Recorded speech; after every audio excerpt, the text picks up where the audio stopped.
Harka fuunee hordoftoota keenyaa nageenyi keenya bakka jirtanitti isin haa qaqqabu jechaa odeeffannoo wayitaawoo onkoloolessa tokko bara 2025 qindeeffanneen isinitti himaa dursa oduu ijoo.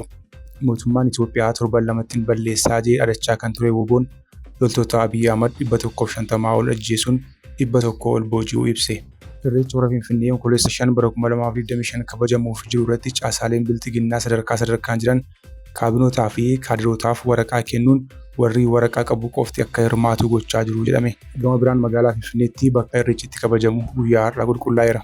Pireezidaantiin bilxiginnaa Abiy Ahmad dirooniin erga nuti irratti mallatteessinee booda dhokaafamaa yoo jiran godina Walloo Kaabaa Ona Gubbaa Laaftootti haadha ulfa dabalatee namoonni 4 haleellaa dirooniitiin du'uu fi namoonni biroon 10 madaa'uun gabaafame.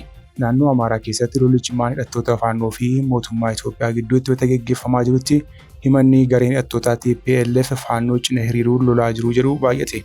Gareen faannoo ammoo kun himata sobaa mootummaan Itoophiyaa naasuu fi kisaaraa irra gahee qolachuuf hololchiisaa jiru jedhe. Itoophiyaan liqii kaffaluu dadhabuun yaaddoo keessa jirti jedhame.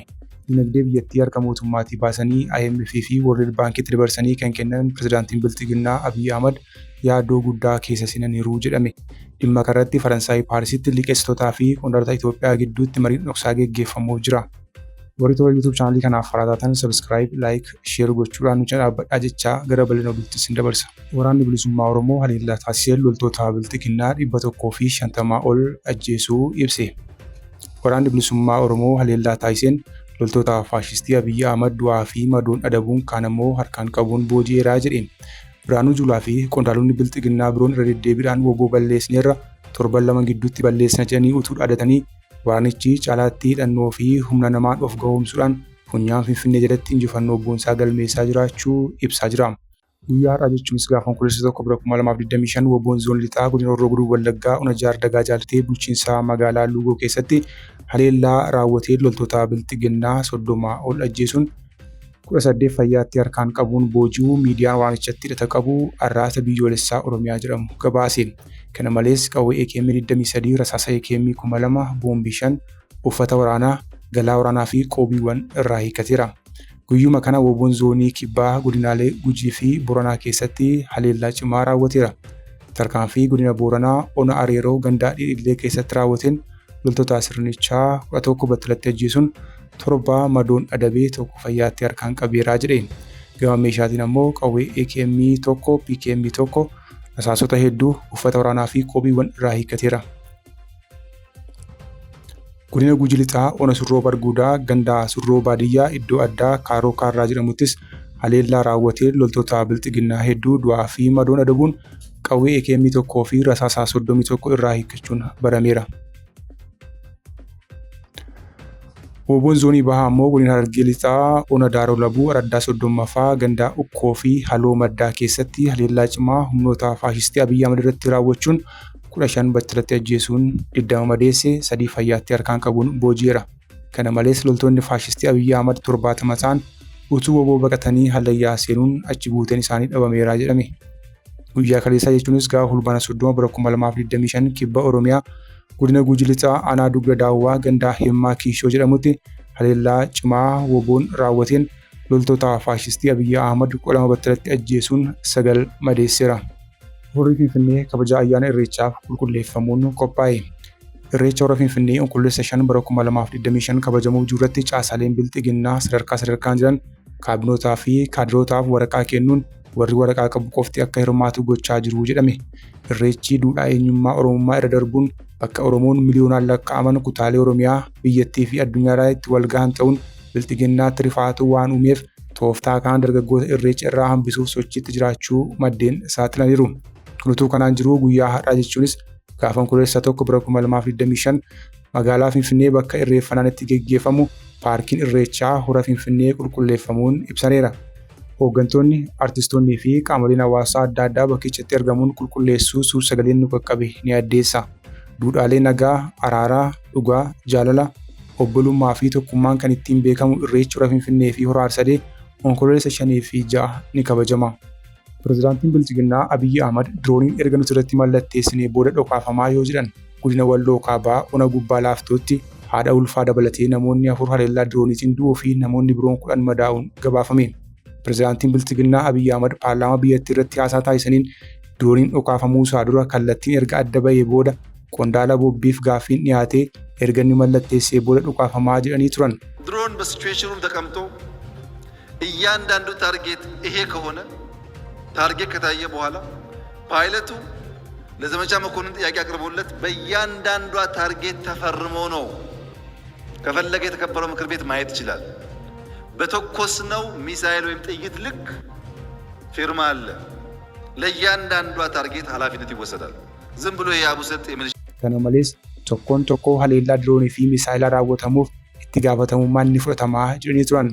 Yoo akkas ta'e haleellaa gaafa fulbaana 27 bara 2025 naannoo Amaaraa godina Walloo Kaabaa Onaa Gubbaa Laaftoo buufata fayyaa taasifamee fi haadha ulfa dabalatee lubbuu namoota 4 galaafateef eenyutu mallatteessee erge eenyutu gaafatamummaa fudhataa kan jedhuuf deebiin ifaadha.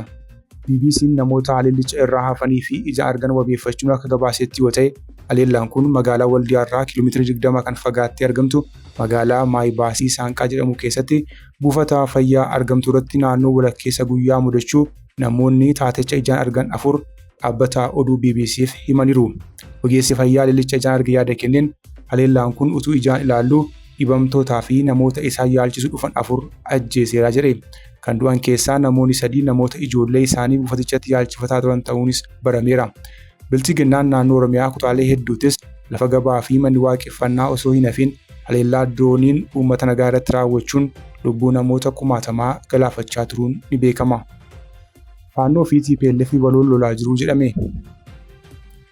Naannoo Amaaraa keessatti lolli cimaan hidhattoota faannoo fi mootummaa Itoophiyaa gidduutti wayita gaggeeffamaa jirutti himanni gareen hidhattoota TPLF faannoo cina hiriiruu lolaa jiru jedhu baay'ate. Gareen faannoo ammoo kun himata sobaa mootummaan Itoophiyaa naasuu fi kisaaraa irra gahee qolachuuf ololchiisaa jiru jedhe. TPLF keessaa kan ba'anii fi hoogganaa paartii Simrat kan ta'an obbo Xaaham Aradoom lola sanarratti haleellaan diroonii raawwachaa turuus himan. TPLF keessaa kan ba'anii fi hoogganaa paartii Simrat kan ta'an obbo Xaaham Aradoom lola sanarratti haleellaan diroonii raawwatamuu himan. Xaaham Aradoom barreeffama karaa miidiyaa hawaasummaa isaanii qodaniin lolicha irratti kan hirmaate garee hidhattoota TPLF Army 24 jedhamu akka ta'e eeran. Kunis kan dhagahame lolli cimaan kaaba Walloo naannoo magaalaa Waldiyaatti erga gaggeeffamaa tureen boodadha. Qondaallee mootummaa duraanii kan garee hidhattoota faannootti makaman Jeneraal Tafarraa Maammoo tibbana yaada kennaniin mootummaan Itoophiyaa uummata Amaaraa, Tigraay fi Eertiraatti akka duulu gonkumaa hin eeyyamnu jechuun yaadatama. Gama biraan hidhattoonni faannoo adda waraanaa irratti miidhaa irra gahe gara magaalaa Maqalee hospitaala Heederitti imaluun yaalamaa jiru jedhame. Hoogganoota faannoo kan naannoo Walloo keessaa tokko kan ta'e Asiras Maarii Daamtee yaada miidiyaa Itooniyoos jedhamuuf kenneen gareen hidhattoota faannoo humnoota TPLF wajjin lolaa akka hin jirre himuun bilchiginnaan kisaaraa irra gahee guddaa waan ta'eef afaan faajjii uumuuf akkasitti ololchiisaa jedhe. Haga ammaatti garee hidhattoota kanaa wajjin ifatti waltumsuuf wanti dubbatamellee hin jiru jedhe. Itoophiyaan liqii kaffaluu dadhabuun yaaddoo keessa jirti jedhame. Dinagdee biyyattii harka mootummaatii baasanii IMF fi World Bank'itti dabarsanii kan kennan pirezidaantiin Bilchiginnaa Abiyyi Ahmad yaaddoo guddaa keessa seenaniiru jedhame. Keessumattuu Itoophiyaan kaffaltii yuuroo boondii doolaara biliyoona 1 kanaan dura kaffaluu dadhabdee akkaataa itti kaffaluu dandeessu irratti liqeessota waliin marii dhoksaa geggeessuufis jedhame. Torban darbee dhimma kanaaf Dr. Iyyoob Takkaaleny hoogganaan baankii biyyaalessaa Itoophiyaa ta'uun erga muudamanii utuu sa'aatii 24 hin guutin gara Chaayinaa Beejingitti imaluun ni yaadatama. Ammas mariin dhoksaa kun liqeessotaa fi bakka bu'ummaa Iyyoob Takkaalenyiin torbee kana Paaris keessatti gaggeeffamuuf jira jedhame. Bira darbee liqeessitoonni ishee dhibbeentaa 18 akka dhiisaniif Itoophiyaan gaafattus jalaa kuffisanii turuu isaanii kan kaase gabaasni Bloomberg dabalataan gabaasa IMF Itoophiyaan erga irraa doolaara biliyoona 3.4 argatti jedhee baase liqeessitoonni amanuu dhabuun mormuu yaadachiisuun kana caalaa argatti jedhanii amanuun akka irra deebi'amee ilaalamu gaafatanii turanii jedhe. Kanaan dura biyyoota akka Chaayinaa fi Faransaay waliin akkaataa liqa biliyoona 8.4 jiru kaffaluu dandeessu irra deebitee mijeeffattus liqeessitoonni dhuunfaa garuu waliigaltee dura jijjiiruuf haga yoonaatti eeyyamuu akka hin taane gabaasichi eereera. Kunuutu kanaan jiru guyyaa kaleessaa ibsa kan baasee baankiin biyyaalessaa Itoophiyaa keessatti qaala'insi jireenyaa dhibbeentaa 13.6 kan badarbeerraa hir'ateera jedhee ture. Hordoftoota keenya oduun sa'aatii kanaaf qabannee dhiyaanne kana gaammaatti hordoftan ture. Oduu biraan haga walitti deebinutti nagaatti.